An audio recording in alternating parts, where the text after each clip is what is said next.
Monsieur le représentant de la ministre de l'Éducation nationale, de l'enseignement technique et de la formation professionnelle, Monsieur le député Patrice Amato, cher ami, parrain de cette première édition du Festiof, Madame la députée de Haute-Savoie, Monsieur le président du comité d'organisation du Festiof, Monsieur le président de l'ONG à l'initiative de cet événement, messieurs les représentants des établissements scolaires de Côte d'Ivoire. Il y avait un petit peu de concurrence ce soir. Et comme vous le savez, il y a un événement également très important dans quelques temps, quelques heures, c'est la demi-finale de la Coupe du Monde qui va opposer la France et la Belgique.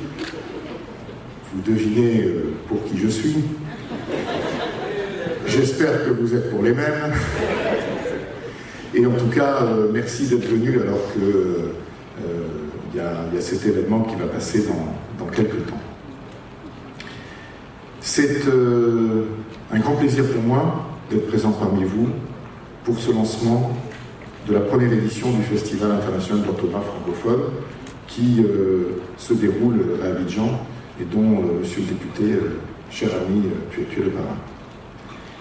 On a, je crois, au moins 3 bonnes raisons pour se réjouir que ce Festiof, et je vous ai écouté avec beaucoup d'attention, monsieur le président fondateur, si je peux dire les choses comme ça, monsieur Eustache d'Almeida Tétéi, c'est vraiment une idée géniale.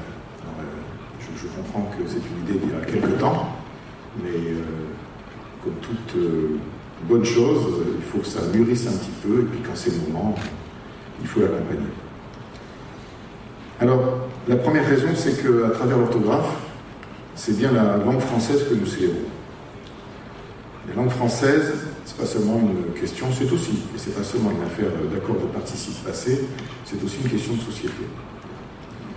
Et puis, je crois que c'est cette langue qui fonde le plus solidement nos identités, et qui nous permet de nous ouvrir les uns aux autres, sans cesser d'être nous-mêmes. L'écrivaine Leila Shivani, notre ambassadrice pour la francophonie, explique très bien quand elle déclare que le français, ça n'est pas la propriété de la France. Aujourd'hui, la francophonie, ce sont plus de 200 millions de locuteurs quotidiens, dont plus de la moitié se trouve en Afrique. Nous sommes plus de 7 millions de francophones en Côte d'Ivoire, et les francophones, ce sont aussi 120 millions d'apprenants dans le monde. Et quand on se demande, et c'est normal, c'est le rôle de l'ambassadeur de France aussi, quand on se demande et quand on s'interroge sur la proximité que nous avons, Français et Ivoiriens, sur la proximité culturelle que nous avons, sur la proximité de nos valeurs, eh bien je suis convaincu qu'à la base de tout cela, il y a cette langue que nous partageons. Pourquoi ? Parce que c'est pas seulement que nous parlons la même langue, c'est que nous rêvons dans la même langue et que nous pensons dans la même langue. Je crois que c'est aussi à la base de notre cousinage. La deuxième raison, c'est que finalement, celui qui maîtrise le verbe, pas forcément l'éloquence, mais au moins le verbe, celui qui maîtrise le verbe aujourd'hui a un avantage comparatif par rapport aux autres. Et maîtriser le verbe, c'est d'abord, à l'heure de la communication instantanée, sur WhatsApp, des correcteurs d'orthographe, la maîtrise de la langue de Molière, c'est d'abord se soucier du langage, faire passer des idées, convaincre, captiver un auditoire, amener sur des valeurs, amener sur nos valeurs partagées, etc. Bref, le verbe, c'est aussi le pouvoir. Mais c'est aussi, basiquement, la recherche d'emploi.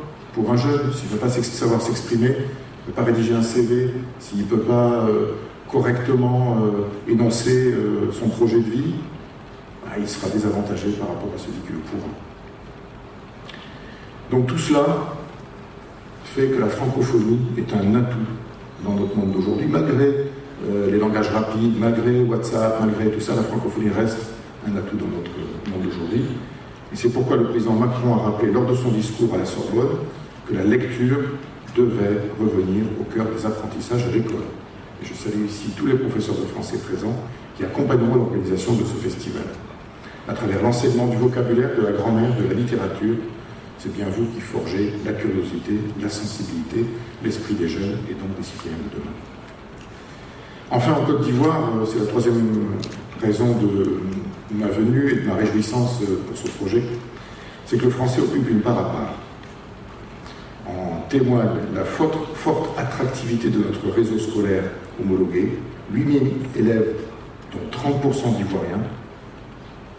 J'ai dit 30% d'Ivoiriens seulement, parce que comme vous le savez, nous Français, quelle que soit la nationalité que peut avoir à côté un Français, on le considère comme Français.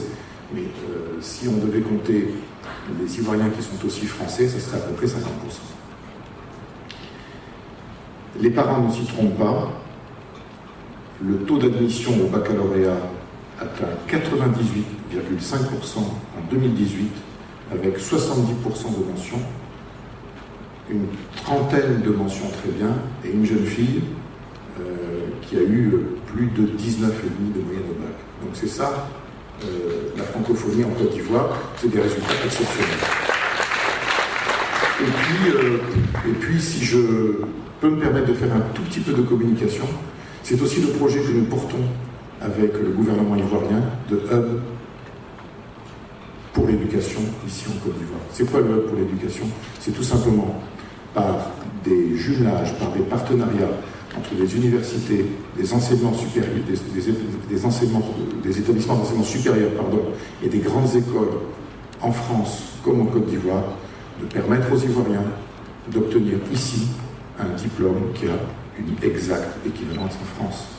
Et cette exacte équivalence en France, sur les Master 1, sur les Master 2, ça permet aux étudiants ivoiriens de commencer par faire, par exemple, un Master 1 ici, et de poursuivre après leur Master 2 en France.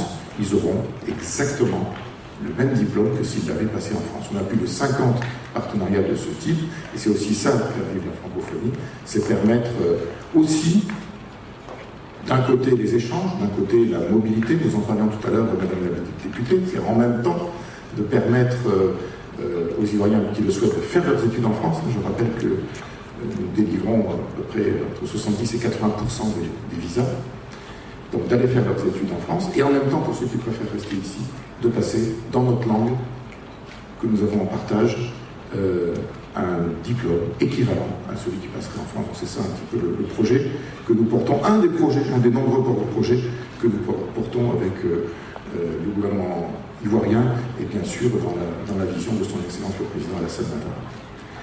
Donc j'en conclus par le plaisir que j'ai, par vous dire le plaisir que j'ai ici. C'est vraiment, Monsieur le Président, c'est vraiment une excellente idée. Je m'étonne d'ailleurs que ça ait mis aussi longtemps à germer, puisqu'une idée comme ça, je trouve que... alors, moi je suis de la génération de la dictée Bernard Pivot, c'est ma génération. Et c'était bien, et c'était vraiment extraordinaire quand il y a eu cette idée-là. On sentait, enfin moi, il y avait de l'enthousiasme derrière ça. Aujourd'hui, le français est différent. Il faut des dictées Bernard Pivot, mais à côté de ça, il faut des initiatives comme la vôtre. Il faut la prise de parole en public. C'est important, la prise de parole en public. On vient tous les trois de faire de la prise de parole en public. Un tout petit peu avec nos notes et un petit peu avec ce qu'on a appris. Voilà, et avec notre cœur. Et donc, voilà, le slam, toutes ces choses qui font que le français a évolué. Et donc, ce genre de concours, j'allais dire, doit aussi évoluer. Et puis, tout ça pour, encore une fois, le partage de cette langue magnifique, le français, que nous, Français et Ivoiriens, pratiquons tous les jours. Je vous remercie beaucoup de votre attention. Vive le français, vive la France, vive la Côte d'Ivoire et vive le festival.